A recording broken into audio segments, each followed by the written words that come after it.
before. Innovation, creativity, and imagination are all said to begin with a spark. So fasten your seatbelt and take the ride of your life and listen for the spark. You are listening to KLRN Radio, where liberty and reason still reign. Hey, this is John Preston, Marine Combat Veteran and Pacific Records recording artist. Just reaching out to have you check out our new album, Battle Cry, Songs of America's Heroes, an album featuring phenomenal other combat veteran artists like Scott Brown of the Scooter Brown Band, Ryan Weaver, Rowdy Johnson, just an incredible mix of people. This is all veterans telling our stories and our lives, and we're giving 100% of our proceeds to the Valkyrie Initiative to help veterans and first responders integrate back into society. I myself have battled with post-traumatic stress for many years and lost my own brother, a Marine Corps veteran, to suicide. I ask that you step with us and make this happen. We are in pre-order right now and release on March 17th. Go to iTunes, go to Amazon, buy. We plan on making the charts and making it at a very high level, and your support right now makes a difference. This is the release of my new song, Superman Falls, which is actually about the loss of my own brother, which happened last year, and I would love for everyone to check it out, to listen, and hopefully it'll make a difference in many lives. If you're 85 or younger, would you like peace of mind and comfort for your family? We're Final Expense Direct with an urgent message for you. The average funeral today costs over $8,000, but the most you'll get from government benefits is $255. How will your family pay the difference? We can help. Our senior plans start as low as just $1 a day and pay up to $30,000 for a funeral and other final expenses. Peace of mind is easy. There's no medical exam. You'll have lifetime coverage, and your plan can't be canceled as long as you pay your premiums. Call now for free information about our senior plans. Answer a few simple questions and receive approval right on the phone. Plus, call right now and we'll give you a discount prescription card for free. Call 800-553-8687. That's 800-553-8687. Again, 800-553-8687.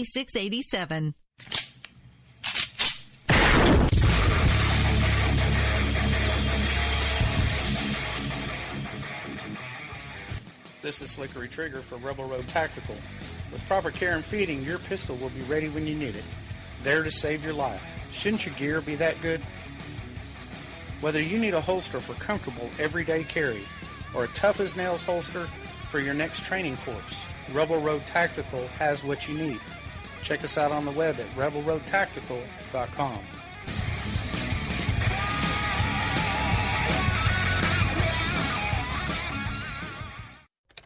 Sometimes riders feel lost, unsure why a passage may not be working. It takes another set of eyes to help us nurture our writing into full maturity. At Black Wolf Editorial Services, we strive to enable writers to develop and grow, offering manuscript critiques and line edits through a mentoring editorial style. We also offer assistance on generating a writer's bio for your websites. Black Wolf Editorial Services, nurturing your writing into maturity. For a full list of services, visit blackwolfeditorial.com.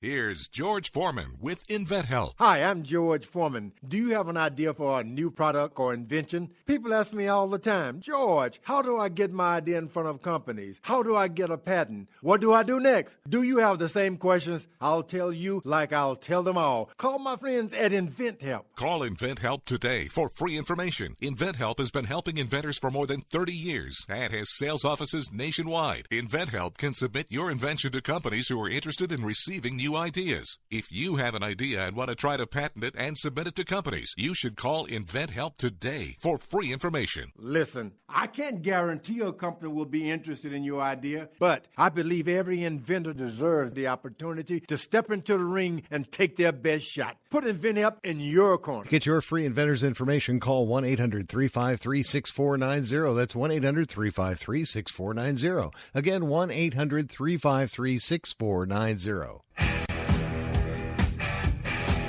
KLRN Radio has advertising rates available. We have rates to fit almost any budget. Contact us at advertising@klrnradio.com.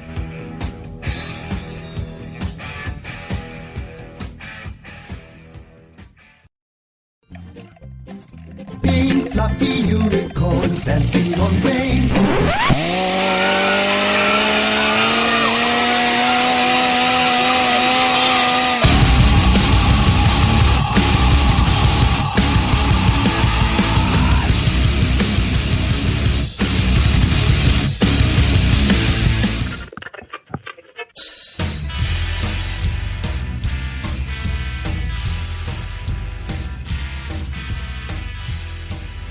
and welcome to Foo Bar.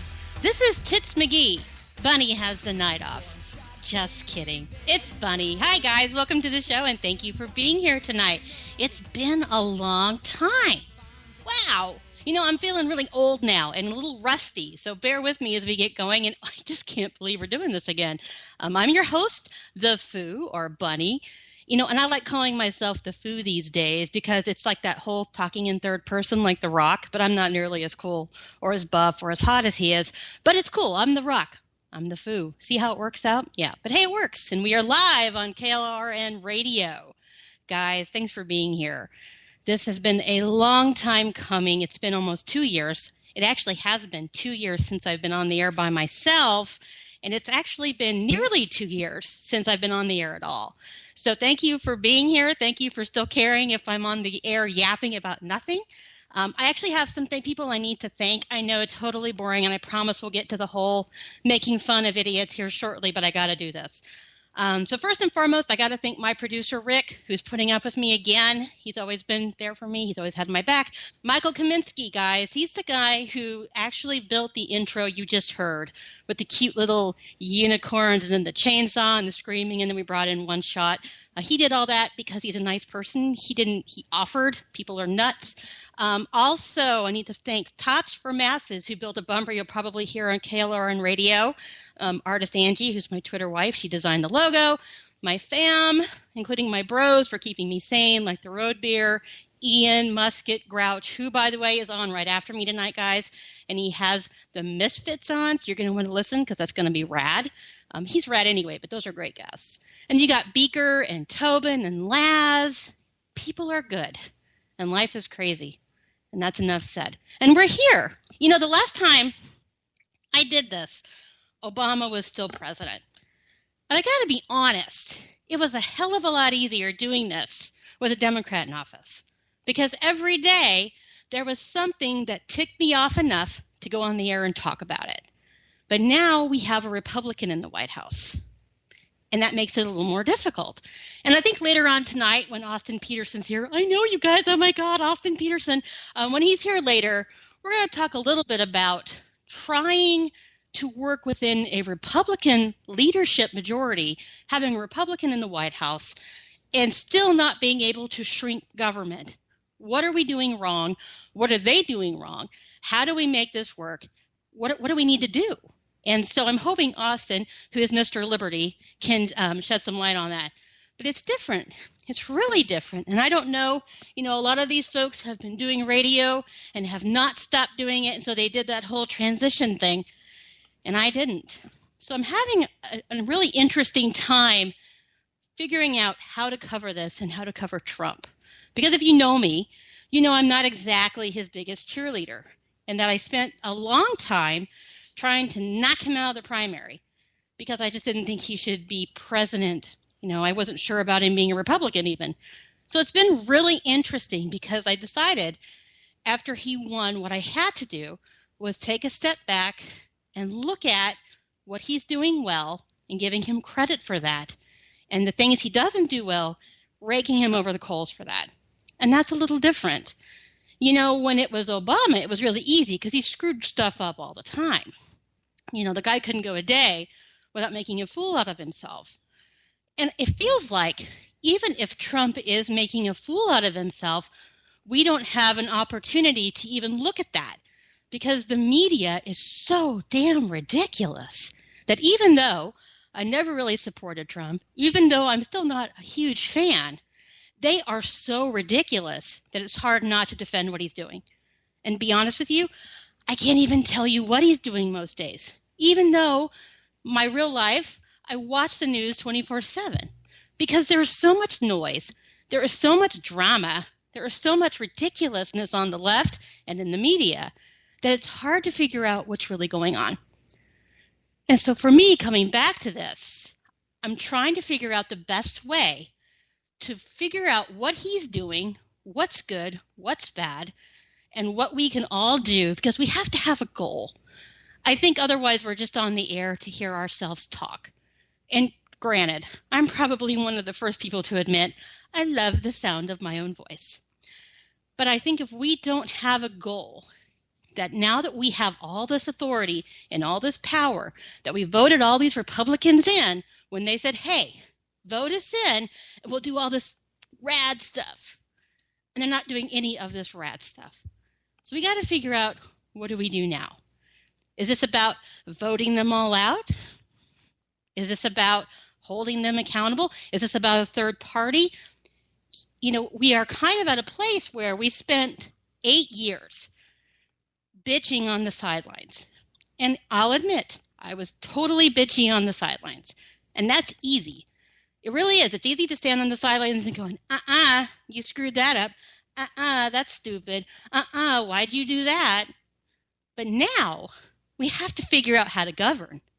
We have Republicans who have all this power, and they're not doing anything with it.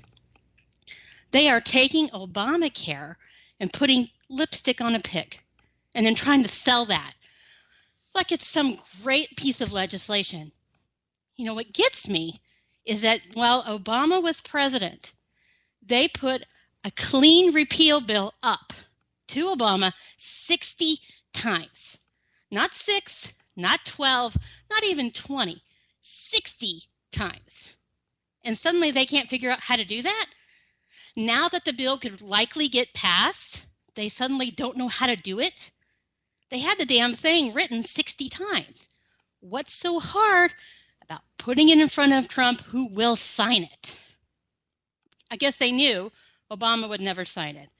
So they really didn't have any consequences or any follow-through for what they wanted to do. And now that they have that, they're kind of pissing down their leg. So I think as Republicans and conservatives and conservatarians and libertarians and whatever else you are, we have to find a way to work within what has happened and not just be the opposition party anymore. And it's hard. So I think coming back on the air will be really interesting. I'm very excited to be back. I will be honest that I had the biggest case of nerves in my life before I came on the air tonight, because I have this feeling of expectation and I didn't want to let anybody down. And I have to tell you that I'm surrounded by some of the best and smartest people, that here I am and I'm not nervous at all. So that we have going for us in our circles. We have some of the brightest, funniest, toughest people on the right. And we're going to need all of that as we go forward. So I hope you are all here and ready to eat your Wheaties and fight with me, because otherwise we just got a big mess. And then they're going to hold us accountable for this big mess because we didn't fix it. We got to fix it. I don't know about you, but I have 2 kids. They'll be 10 and 12 next week. I know it's crazy. Double-digit kids, both of them. And if we don't fix this, they're going to have to fix it. And I don't want them to have to fix it. So we got to get to work. We got to fix it. And see, I'm on my soapbox already. I've been on the air, 10 minutes, and I'm already ranting and getting on my soapbox. Some things never change. You know, I did make myself some notes, so I wouldn't do that. But there I am doing it. So I have on here, the other thing I want to talk to you guys about is this Cosmos list of women they think can run for president. Did you guys see that? Tell you what. So you look at this list of people, these list of women. Yeah, they're women who look like men, but they're women. And Cosmo thinks these women should run for president. Now, the one thing I will say is that at least Hillary Clinton was not listed. Thank God. Thank the heavens. Thank whoever you worship. Was not listed.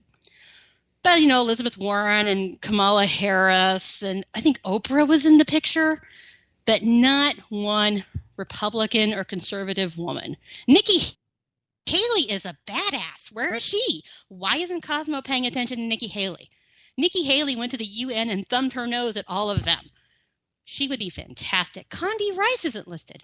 But you look at this list from Cosmo of progressive women who they think could be president, and you just have to laugh because, you know, they're the party of diversity. They're the party of all these different people and types, but really they're not.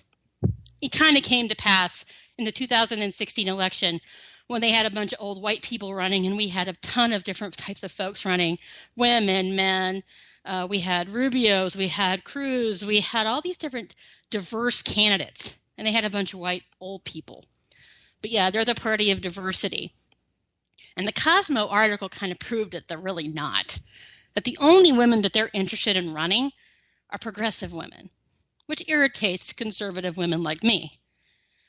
And I shouldn't be surprised, but I kind of was, because to put out a list like that, it's kind of cocky. It's like, hey, look at all these awesome chicks who could run for president, and they're all progressives. Kamala Harris is like dumb as a box of hammers, and we all know about Elizabeth Warren. Really, people? But, they were talking about Oprah, and that kind of cracked me up, because I could see them pulling an Oprah. But they're going to try and run a woman again. You watch.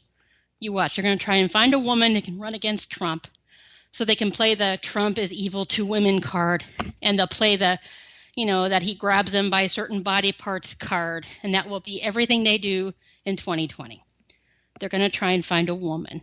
And so we have to be prepared as women again to fight that, because they like to pretend that Republicans are sexist, that Republicans are chauvinists, that Republicans are racists. And so those of us who are women or minorities within the party, we have to be louder and make sure we're heard. And so, if you saw Cosmo and you saw that article and that list and you're a conservative chick, tell them about it. Tell them that there are better and smarter conservative ladies out there who could run for president. But don't tell them me, because I would hate that job. The other thing, because that reminds me, did you guys see the Dyke March? Yeah, and that's D-Y-K-E, the Dyke March in Chicago. That thing, they kicked out, okay, here we go again with diversity. They kicked out Jews from their parade. Gay Jews. I guess they weren't allowed to be gay Jews. So they kicked the gay Jews out of their parade, which kind of caused, a ruckus, because we all were like, hey, you guys are supposed to be inclusive. Isn't this all about inclusion and empowerment and love? But not you Jews. They actually doubled down on that parade. They actually said that the reason that they kicked the Jews out of the parade is they were bad Jews, and that they were pushing Zionism, and that they were right-wing Jews. So apparently there are good Jews and bad Jews, and the Dyke March didn't like right-wing Jews pushing Israel, and they were upset about the Star of David. Hello, the Star of David represents Jews in general. This is not just a right-wing Zionist thing. So, it's kind of, you go back to the Cosmo thing, and you go back to how bad they failed in 2016. The identity politics is their bread and butter, and it's all they know how to do. And then when it comes to actually dealing with real people and looking at real situations and issues and coming up with actual legislation that's not based on whether or not you're a man or a woman or what color you are, they don't know what to do. They have no clue. What is Rick sent me something there? No, Dyke. Okay, I'm not saying that out loud, Rick. Sorry. My producer's online with me through Skype. And he sent me something I'm not going to say on the air. Anyway, the whole point is, and I think what we're seeing a lot on the left, is that they have nothing else but the identity politics. And when that starts falling apart, what is there? There's all kinds of claims. There's conspiracy. There's nothing real. They're telling women they're not equal. They're telling gays they're not included and that they can be discriminated against. It's all the same nonsense that did not win them the election in 2016. So I say we let them keep it up. So that's where I am. I think we're going to take a short break so I can get a drink of water. And when we come back, I have this week's top 10 douchebags of the week. So I want you to stay put since you sent them in. I'll be right back. Yes, who's back? Back again. Bunny's back. Tell a friend. Hey, this is John Preston, Marine Combat Veteran and Pacific Records recording artist. Just reaching out to have you check out our new album, Battle Cry, Songs of America's Heroes, an album featuring phenomenal other combat veteran artists like Scott Brown of the Scooter Brown Band, Ryan Weaver, Rowdy Johnson, just an incredible mix of people. This is all veterans telling our stories and our lives, and we're giving 100% of our proceeds to the Valkyrie Initiative to help veterans and first responders integrate back into society. I myself I've battled with post-traumatic stress for many years and lost my own brother, a Marine Corps veteran, to suicide. I ask that you step with us and make this happen. We are in pre-order right now and release on March 17th. Go to iTunes, go to Amazon, buy. We plan on making the charts and making it at a very high level, and your support right now makes a difference. This is the release of my new song, Superman Falls, which is actually about the loss of my own brother, which happened last year, and I would love for everyone to check it out, to listen, and hopefully it'll make a difference in many lives.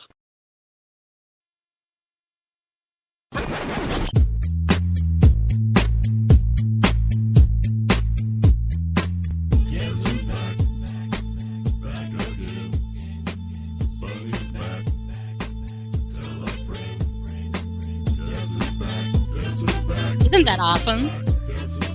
I love that. You know, I made that joke on Twitter, and a follower and a friend named Tots for Masses decided to make it because he wanted to. So if you know Tots for Masses, tell him how awesome he is and how funny that is, and tell him thank you for making it part of the Bunny Show. And we're back. Thank you for staying put. You know, what I used to do on my show every week was a thing called the Top 10 Douchebags. And basically what we do is we ask people on Twitter and Facebook to send us their suggestions for the top 10 douchebags of the week. Part of it is, for me, is I like to include you guys in the show in any way I can. And so when you send me a list, I can say, hey, this came from you guys. So you're a part of this. You made the douchebags happen this week. So I'm ready to get going. I have 10 of them. So sit back. All right, here we go. This is the top 10 douchebags of the week. We totally need an echo effect there. Okay, number 10 is Johnny Depp. Did you guys see what Johnny Depp did? Besides looking like a reject from Hot Topic, Johnny Depp made some really bad joke about how an actor could or should or would assassinate the president. Gosh, who's an actor? Gosh, who's the president? Oh, you think. Now, he paid the price. People erupted in social media. They were calling for Disney to fire him, or they were going to be boycotted. I mean, people were really pissed about what he said. So then he came out and he's like, oh, I'm so sorry. It was totally a joke. I was just being funny. Oopsie, my bad. And, you know, everyone on the left's like, see, he was just kidding. We're not violent. But you guys are violent. And he's a douchebag at number 10. Number 9, Twitter not allowing live news ads until they deleted tweets asking for Planned Parenthood to be defunded. Did you guys see this? Apparently there's this group called Live News that does articles and information on being pro-life. And they had tweeted out a bunch of information about why Planned Parenthood should be defunded, which is totally awesome. They should be defunded. But what Twitter did was apparently blocked Live News' ads until they agreed to remove any tweets asking for Planned Parenthood to be defunded. Meanwhile, Planned Parenthood's out there with ads everywhere talking about how totally bitchin' they are that they kill babies. But Live News is not allowed to have their ads up because they are asking for them to be defunded. Oh, and the one thing that was totally freaking people out that was inflammatory was the picture of an ultrasound. Because God forbid we know there's actually a baby in there, not a hammer. So Twitter, you are number 9 this week. Number 8 is Bernie Sanders. Now, there's so much you could say about Bernie Sanders. First and foremost, the idiot and his wife are under FBI investigation. So officially, all of the DNC candidates are in trouble with the FBI. Way to go, guys. But, you know, Bernie Sanders has been pushing all kinds of crap because that's what he's known for. The big thing this week was he was pushing the notion that healthcare is a right, a human right, and it's not. And he's a douchebag at number 8. Number 7 is Lisa Durden. I don't know if you guys know who she is. She is a Black Lives Matter professor. She was at a community college, apparently. And a couple weeks ago, maybe it was a month ago, she went on Tucker Carlson and was defending a segregated event for Memorial Day, saying basically, only Black people were invited. Only Black people were welcome to this event. And Tucker kind of pushed her and said, but, isn't Black Lives Matter about inclusion and pulling people together, blah, blah, blah. And she basically said, oh, boo-hoo-hoo, your white privilege can't get you into our event. She said this on the air. Well, anyway, she got fired, which she compared to being raped. Yeah, I know. She's not very bright. And that's why she's the douchebag at number 7. Number 6 is Sally Cohn.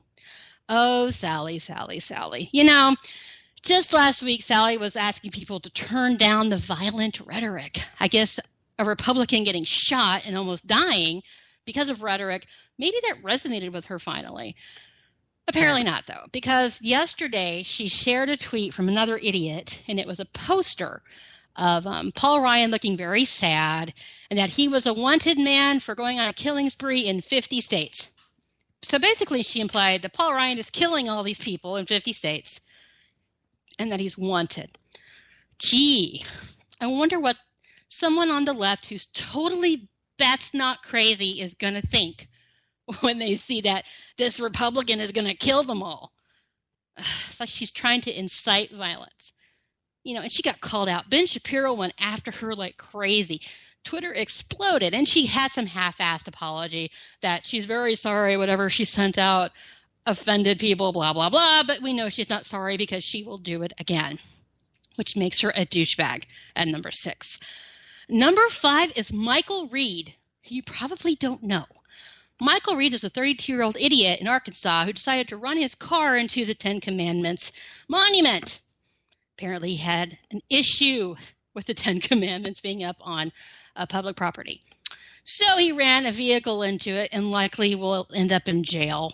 I guess before he went on to do it, he was trying to raise money for a new car through GoFundMe. So apparently he knew that he was going to destroy his vehicle running into a monument and was going to need a new car. Problem is he probably will be in jail and can't buy the new car. So Michael Reed, you are a douchebag at number 5. Number 4, Acosta. Poor Acosta and CNN. You know, I don't really have much to say about Acosta. I think we all know why he's a douchebag. He has spent the last 2 days crying that conservatives are getting questions and they're not. So, yeah, he's a pretty big douchebag. You know, I think he went very dramatic about, hey, is this America? Yes, dummy, this is America.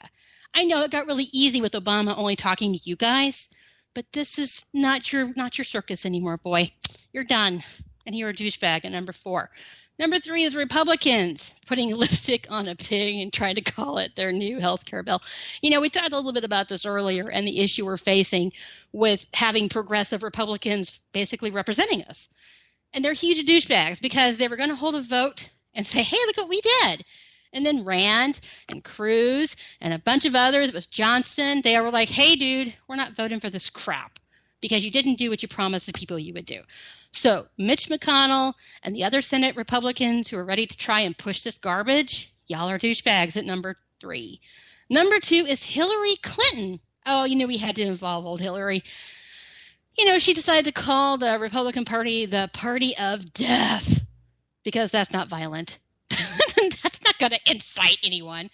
You know, I think she was talking about how we had talked about death panels with Obamacare. Because when the government regulates health care, they're going to decide who does and doesn't get it. That's just the reality of government-run anything. But she took that a step further and said, if you guys pass this bill, you are the death party. God, she's awful. And she wonders why she lost. Not only did she lose, she lost to one of the most unpopular candidates in history. Maybe the most unpopular. He couldn't even convince his own base to vote for him. And he still beat her. And she's a douchebag at number 2. Now, at number 1, I have to tell you, this is more about history and tradition than who nominated him. Number 1 is Obama. Obama sat at number 1 on the douchebag list for 2 years. And you know what? Even though the man is not president anymore, thank God, I'm going to give him a shout out as a douchebag at number 1. Because, you know, we have traditions with Bunny, we have traditions with the Foo, and we have traditions with the top 10 douchebags. Next week, he will not be on the list unless one of you nominates him for a good reason and he says something really stupid because, you know, he probably will. Because, you know, he's been a douchebag for a long, long time. Also, honorable mentions, the Ninth Circuit Court because the travel ban was upheld by the SCOTUS. And, you know, I have some listeners who are never Trumps and I have a lot of followers who are never Trumps. And honest, they actually put in the Trump admin. So I know. If you're a big Trump fan, sorry, but he gets an honorable mention on this Top 10 Douchebags of the Week. Now, my plan was to take a short break, but I think we already have Austin Petersen on the line. Is that right, Rick? Yes, he's here. Austin, are you here? I'm here. How are you? I am fantastic. How are you, sir? I'm terrific, and I'm really just grateful to have a chance to talk to you. Oh, well, when you said you could make it, I got so excited. I had a total fangirl moment. Got to be transparent with you. So thank you for making time to come on my first show back in a long, long time. One of the things I really wanted to bring you on to talk about, and I kind of ranted about it earlier, is what we're looking at with a bunch of Republicans who have all of this power all of a sudden, and they're not doing anything with it. They're not working to shrink government.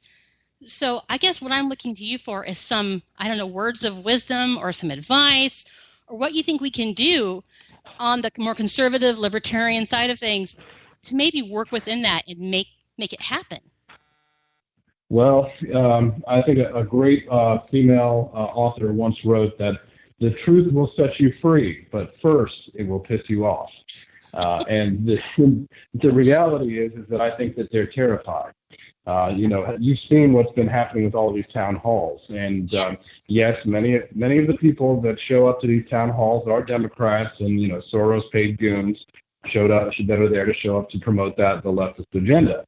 But nevertheless, they are absolutely terrified because they don't want to come off as sounding, they don't want to come off as sounding as if they are cruel or heartless. I mean, right. Even President Trump was on the record saying that the Republican health care bill was too mean. Too mean. So, yeah, and all day long on MSNBC, they're trotting out people who are disabled in wheelchairs who are on life support, and they're saying, hey, that the Senate Republicans are trying to take away our health care options here, and that's why they're scared, because they are they don't have the backbone, and they don't have the courage to stand up and say, no, what we are proposing in a free market is a system where more people can have access to health care, where health care will be cheaper, where if people are not taxed so much and regulated so much, then we'll have more options. I mean, I think Rand Paul put it the best. He said, we need to make it legal to buy cheap health insurance, because at the moment, it's not legal. Right. It makes no sense. If you don't need, let's say you're a single dude with no kids, why do you need coverage for kids? Why do you need coverage if you're a man to have a pap smear? None of it makes any sense, but you bring up a great point in that they don't want to come off as the bad guys by doing something that will ultimately help people. So do you think it's messaging, or do you think that the left is just outdoing them with the messaging? Well, first of all, I don't identify as a man, so I would appreciate it if you stop assuming my gender.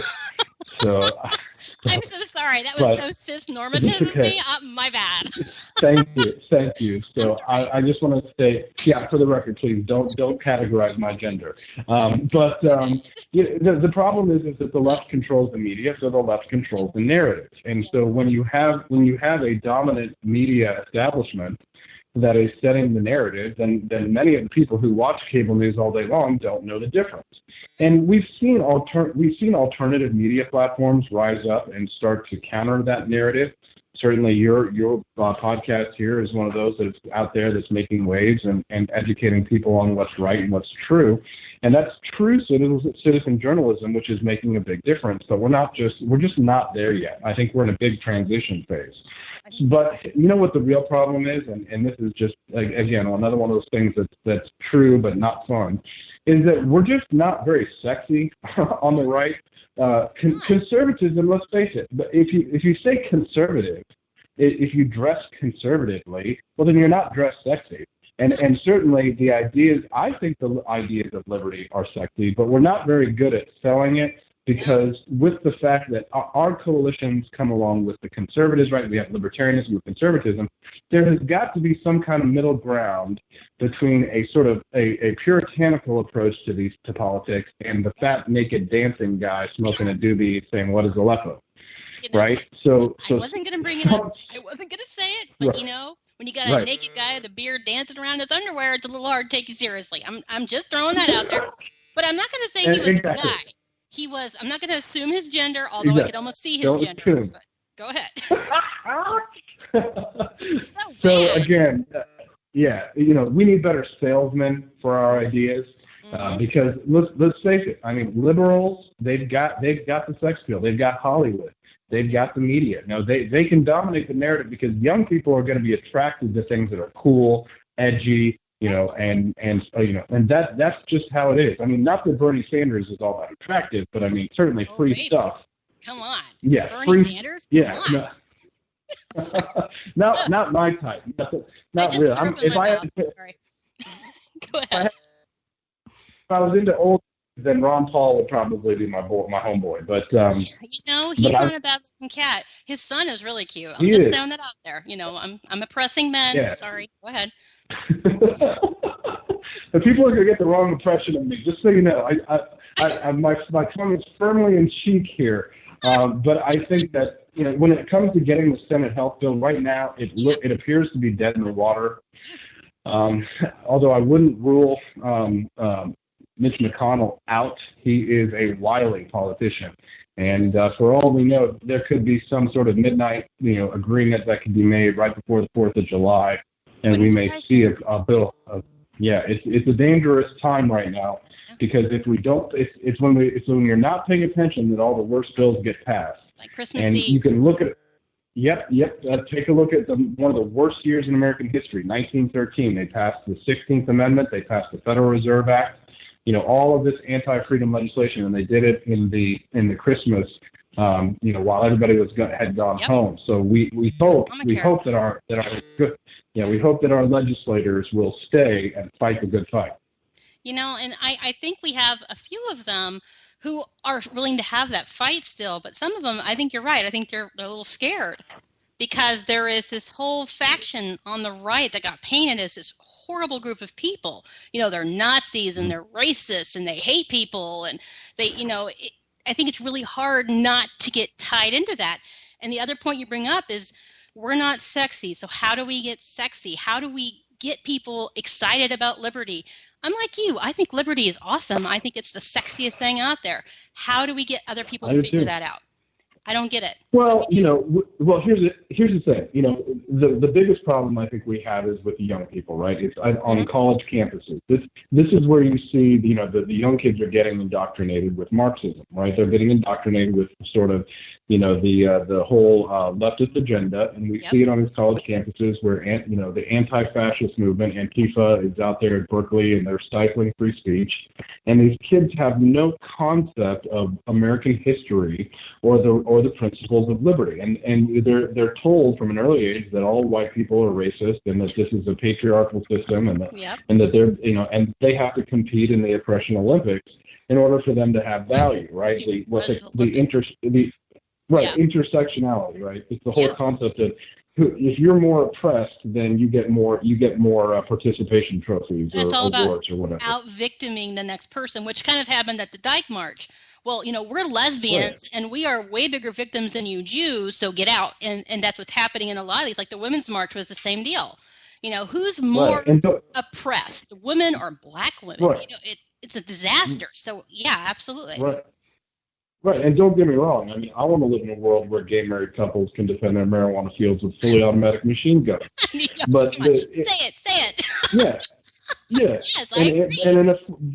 But the thing is that if you're free to engage in commerce and free to defend the fruits of your labor, then you're not going to be a communist, right? Because commerce and capitalism is the best way to defeat communism, which is why I get so upset when I see us doing things like rolling back the travel, pushing back the travel bans to Cuba, because I really believe that the best way for us to fight these bad ideas is with good ideas. We shouldn't adopt the tactics of the people who are opposing us. We should always rise above. We should always try and be a better person. We should always try and remember that the principles that really are going to make America great again are the principles that we are founded on: freedom, free markets, individualism, liberty, and limited government. And when you say it, it all makes sense. But when let's say I get on Twitter and I decide to engage somebody who is screaming at me about gay people and how gay people are evil and that I'm, as a conservative, I shouldn't support that lifestyle and that I should turn it away. how do I get people like that to understand that liberty and freedom is not about judging those, but it's hard because then you have the theocrats inside the Conservative Party. Yeah, who do think that. So how do you bridge that gap? That makes me crazy. Good question. Well, here's the thing. You got to point out the truth. And that is that the culture wars in that sense in many ways are over because gay marriage is the law of the land. So now, a lot of conservatives have actually come around to the libertarian argument on marriage, which is that the government shouldn't be in the marriage business at all because the government shouldn't be able to force you. Yeah, because once they can force you to accept a gay marriage, then they can force you to bake the cake, and then they can force, the pastors to marry them in the churches. And that's but that's because we have eroded the concept of private property.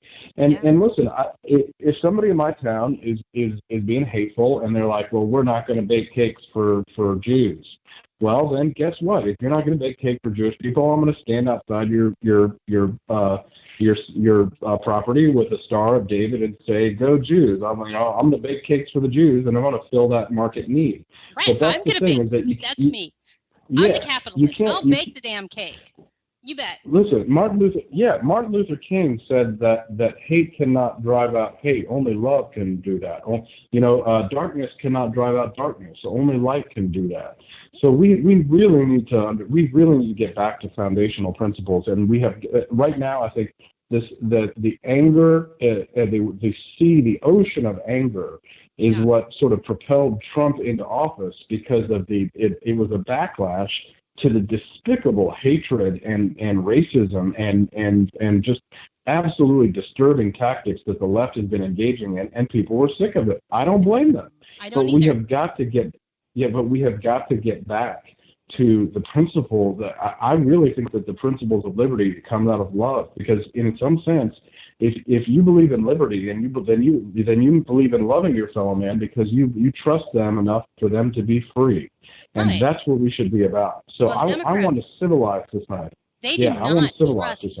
They don't trust people. That's what it boils down to with Democrats. They want to control people with laws and regulations and making them do things they think they should do because they don't trust people. They don't believe in people at all. Of course. And of course, if you take that to its logical conclusion, you say, okay, well, if you don't trust people and you think people are innately evil and don't do the right thing, then why would you want to give power to a very tiny, small amount of people, ultimate power, if you think that people are innately evil?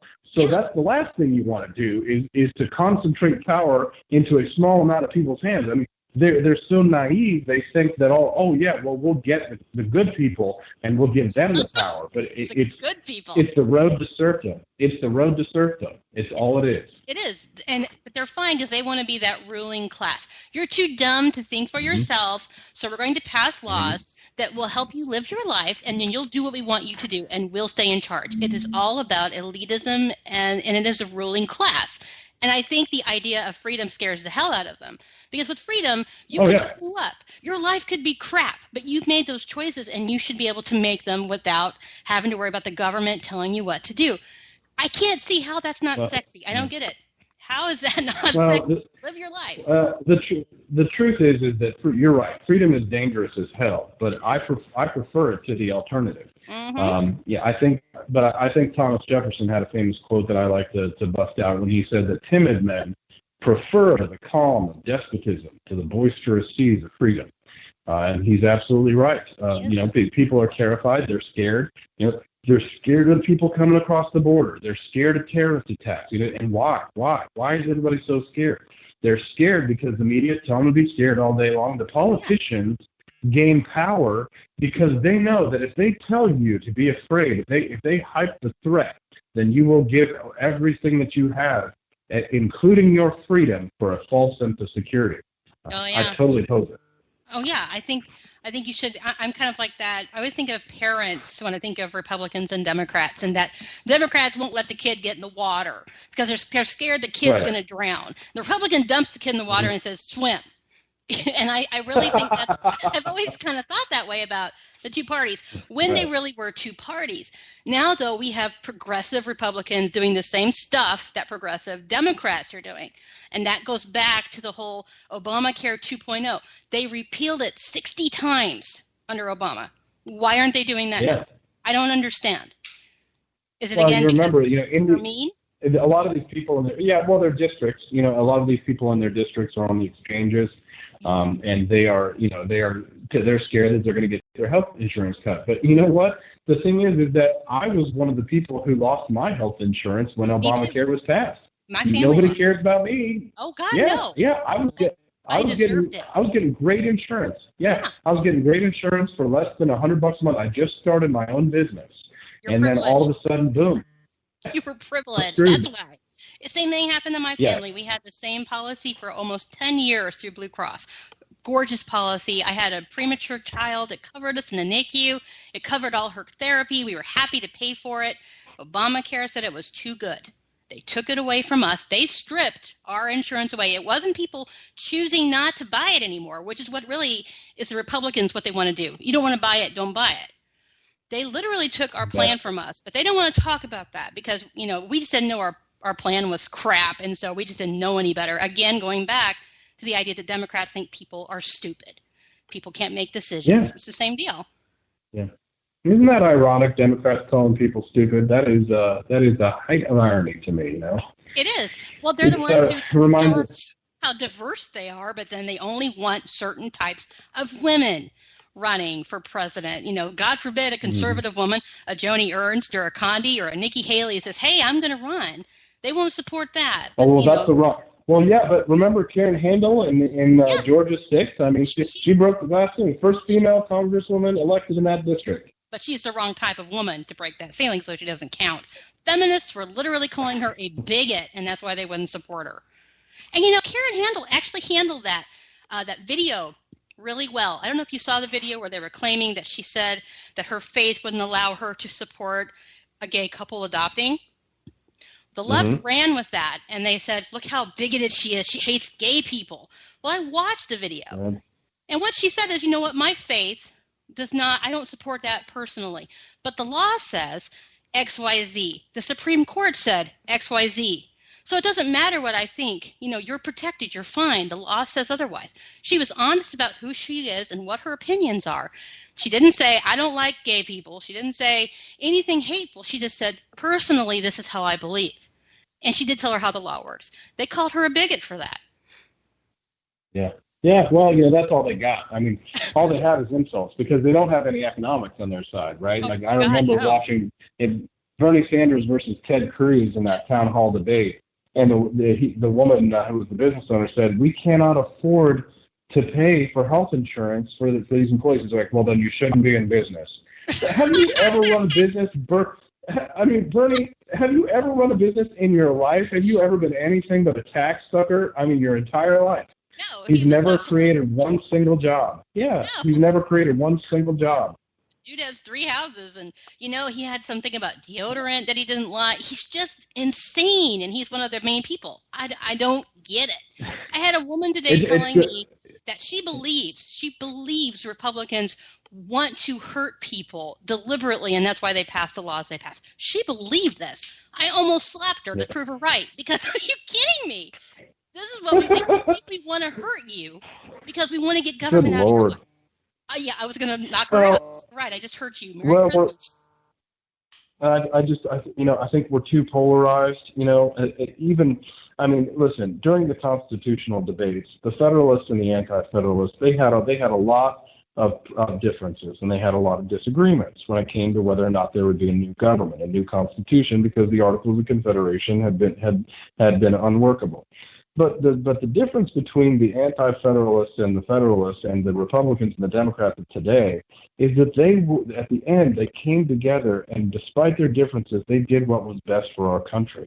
Right. And I just don't see that today. It's like the movie Idiocracy. We're just getting dumber and dumber and dumber, and we're not getting. And where are the statesmen? Where are the stateswomen? Where are the true civil servants in society? Where are the Martin Luther Kings? Where are the civil rights leaders? I mean, we're looking at, is Al Sharpton? Is that it? I mean, where are our leaders of liberty? I would take a good Democrat. Well, you know what? Actually, I will say there is one Democrat who is in office right now who has come up on my radar. I will say nice things about. Her name is Tulsi Gabbard. Now, Tulsi Gabbard and I do not agree on economics, We do agree on many of the social issues. But I'll tell you what, I know that Tulsi Gabbard is trying to do what's best for our country. If we had more people like Tulsi Gabbard or maybe like Jim Webb in the Democratic Party, like John F. Kennedy wouldn't recognize the Democratic Party yet today. No, Jim Webb, So he went in that one debate and he's like, screw this. These people are insane. I'm not going to run. Are you high? I know. Because Jim was a real Democrat. One of my favorite memes that came out of the presidential cycle was Jim Webb when he's standing on stage and he's looking around at everybody like they're nuts, and the sign says, "I haven't been surrounded by this many commies since Vietnam." It's true. He looked like he didn't know where the hell he was and what he was doing, and he kept kind of looking to the side. It's like, is this a joke? But even in the Republican primary, it was so awful, and it was just all of it was entertainment. It wasn't real, and we don't have anything real now. I like Justin Amash. I think is stunning, and I think he's brilliant, and I think he's tough. I like Cruz. I like Lee. I think there are some people out there who are willing, and of course, Rand. But I feel like you. I'm like, who's in charge? Where are the adults? Aren't we supposed to be the adults? But we're not acting like adults. So how do we bridge that gap?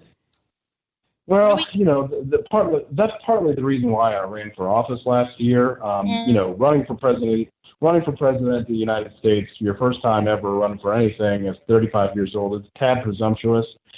Quite frankly, you got to be honest. Yeah. You are being way humble. If the Libertarians had put you up, I would have voted for you. I would have worked for you. I would have campaigned for you. You had the right message and the right idea for what we had been through for the past 8 years. You're being humble. That's okay. And I won't call you a dude, but you kicked ass. Absolutely. I appreciate it. Well, thank you. And, I felt called to serve because I thought it was the right timing. But that's the thing is that I think that there's an inability on the behalf of some of our leaders, even our good guys, to sort of recognize the environment that they're playing in and to properly play the game. I think Donald Trump, actually, for all of his faults, and the Libertarians got mad at me for praising him on this, is that Donald Trump accurately understood the environment that he was playing in. He did. And as a reality show star, you can talk down on him for that. Yeah. But that is the reality of the world that we live in. He was the guy that beat Hillary Clinton. He did what so many other people claimed they could do, but he did it. And how he did it was he was able to fight the Democrats on their own turf and to beat them at their own game. Really? So, listen, I'm not opposed to making fun of a few idiots when they get out there and they start spouting their socialistic, principles. And you got to be willing to, I have a pretty good sense of humor, and I think Donald Trump does too. I mean, quite frankly, I'm laughing all the time at all the antics that are going on. It's not necessarily, you're bringing up a good it's not point. Necessarily. Because, I was really hard on Trump, and I'm the first to admit I was a real pain in his butt. But you're right. Yeah. He knew how to play it. He knew the angle. Yeah. He knew what he could get away with. He knew what people wanted to hear. And I think part of that's just from being a hell of a marketer. He knew what he was doing. Yeah. He's got my respect for that. Yeah, during the presidential primaries, man, the Libertarians would always get so mad at me, and I would try and explain to them, like, you have got to learn the lessons that Donald Trump is trying to give to you, and that is that in this media frenzy, this environment, the only way that you're going to beat these people at their own game is to play the game on their ground and to go. I think Michelle Obama would like to say, when they go low, we go high, but that ain't what it is anymore. You got to fight. You got to sometimes when I say fight dirty, I don't necessarily mean cheap, but right. But what I mean is that, for example, in the debates with Gary Johnson, I knew that he believed that Christians should be forced to bake, wedding cakes for gay couples. So knowing that, I laid a trap for Mr. Johnson, and I said, Governor, would you force a Jew to bake a cake for a Nazi wedding? And he said yes. Oh, and I remember. Really?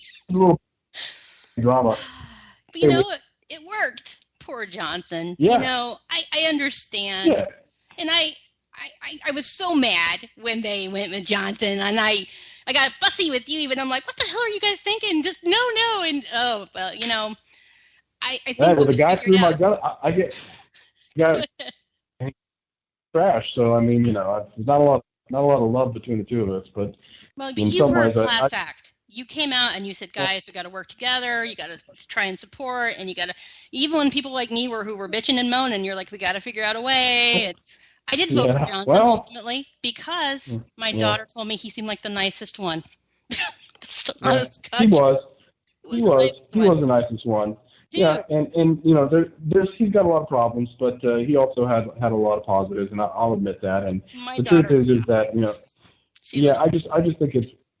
I just want to do the right thing. I want to do the right thing for our country and do the best I can. And, we all make mistakes and we all do dumb stuff. And, I wasn't a perfect candidate either, but I think that in some sense, sometimes you got to step up and you got to take the torch and you got to lead.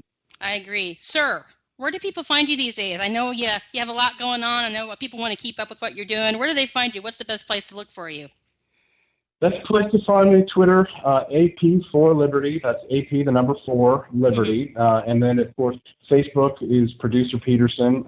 Just a little tease. On the 4th of July next week, I will have a major announcement. And no, it's not that I'm not transitioning to a woman, but it will be something. No, it will be something that I think your listeners will enjoy. Yes. And I hope that they will tune into my Facebook page. Producer Petersen, facebook.com/Producer Petersen. It's going to be about 6 p.m. Central Time, and you'll get to see some fireworks and a little bit of 1776 in your life. Love it. Well, do me a favor. Send me, if there's a link or something that I can share with my Twitter folks and on my Facebook page, I'd be happy to send them your way. Dude, I can't thank you enough for staying on with me. I didn't expect you to stay 27 minutes, and you did. So thank you so much. You made my first show back so much fun. And for talking Liberty with me. Thank you. And you're welcome anytime. Folks, this was Austin Petersen. Again, if you get a chance, look him up. Sir, have a nice night. Thank you again for calling in. Thank you. Take care. You too. Bye-bye. Bye. Okay, so I totally had a fangirl moment. I'm not going to lie. I have been a huge Austin Petersen fan for a long time. And so, yay, I get to talk to him. Being on the radio is so rad. You guys, it's 57 minutes in, and we're almost done. I can't believe it. I feel like we just started. Anyway, thanks so much for being here. If you want to find me online, find me at Politibunny. It's at POLITIBUNNY. Yes, I can spell my name. I'm also on Facebook. It's actually GOP Bunny. Long story. I'll explain it later. Again, stay put because Grouchy is next. The conservative curmudgeon is next, and he'll have the Misfits on for his interview. So stay put. Thanks for being here, you guys. You made it really special. I'm so excited to be back and so glad to have all of you here as part of my audience. You made it a lot of fun. I see you in the chat room. You guys are maniacs. Thank you so much for being here. And I tried not to laugh, so I couldn't look at you guys. Stay around for Grouchy. I'll see you guys next week, 7 p.m. Eastern, same bat channel, same bat time. Take care, guys. Bye-bye.